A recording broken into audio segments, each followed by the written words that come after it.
चालक लोमड़ी और मूर्ख बिल्लियां। एक समय की बात है, एक जंगल में अकीरा और अधीरा नाम की दो बिल्लियां रहती थीं।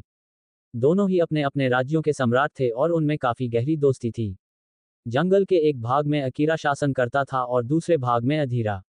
दोनों का साम्राज्य बहुत ही संपूर्ण और कुशल था। इसी प्रकार दोनों में कई वर्षों तक अच्छी मित्रता बनी रही। एक दिन अचानक से जंगल में खाने पीने का अकाल पड़ गया और दोनों साम्राज्य की बिल्लियां आपस में भोजन के लिए लड़ने लग गई। इस तरह आपस में लड़ते लड़ते कई बिल्लियों की जीवन लीला समाप्त हो गई। अकीरा को जब अपने साम्राज्य में कुछ भी खाने को नहीं मिला तो वह भोजन की तलाश में अधीरा के साम्राज्य में आ गया। उसे जमीन में पड़ा एक मांस का टुकड़ा मिला और वह उसे पाकर बहुत खुश हुआ।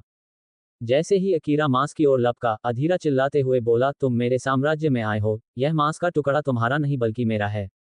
तुम्हारी भलाई इसी में है कि तुम इसे छोड़कर चले जाओ, नहीं तो अंजाम बहुत बुरा होगा। अकीरा क्रोध में, यह मांस का टुकड़ा मुझे मिला है, इसलिए मैं ही इसको खाऊंगा। इस तरह दोनों में काफी देर तक कहासुनी होती रही। बीच बीच में दोनों में हाथापाई भी हुई पर कोई निष्कर्ष नहीं निकला। एक लोमड़ी मोती काफी देर से दोनों की लड़ाई देख रहा था।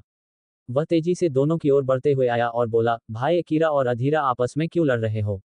आज तक लड़कर किसी का भला नहीं हुआ है। भलाई इसी में होगी कि तुम दोनों आधा आधा बांट कर खा लो। अकीरा, नहीं, यह मेरा है, मैंने ही इसे पाया है और मैं ही इसे खाऊंगा। अधीरा, यह मेरे इलाके का मांस है, इसलिए इस पर मेरा हक है। मोती, चलो मेरे साथ, मेरे पास तुम्हारी समस्या का एक समाधान है। अकीरा और अधीरा एक साथ कहाँ? मोती, राजा बब्बर के पास, वही इस बात का फैसला करेंगे कि मांस का टुकड़ा कौन खाएगा। अकीरा और अधीरा मोती की बात से सहमत हो जाते हैं और दोनों मांस के टुकड़े को लेकर मोती के पीछे पीछे चलने लगते हैं।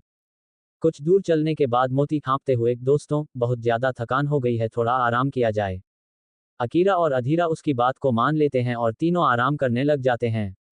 अकीरा और अधीरा को गहरी नींद आ जाती है और मोती इस बात का फायदा उठा लेता है। वह मांस के टुकड़े को मुंह पर दबोचकर अपनी गुफा की ओर चला जाता है और आराम से बैठकर मांस के टुकड़े को बड़ी चाव से खा लेता है। जब अकीरा और अधीरा की आंखें खुलती है तो वह दोनों चकित हो जाते हैं। मांस का टुकड़ा और मोती सियार वहां से गायब थे। इससे पहले उन दोनों को कुछ समझ आए, तब तक बहुत देर हो चुकी थी। दोनों निराशा से एक दूसरे का मुंह ताकने लगे।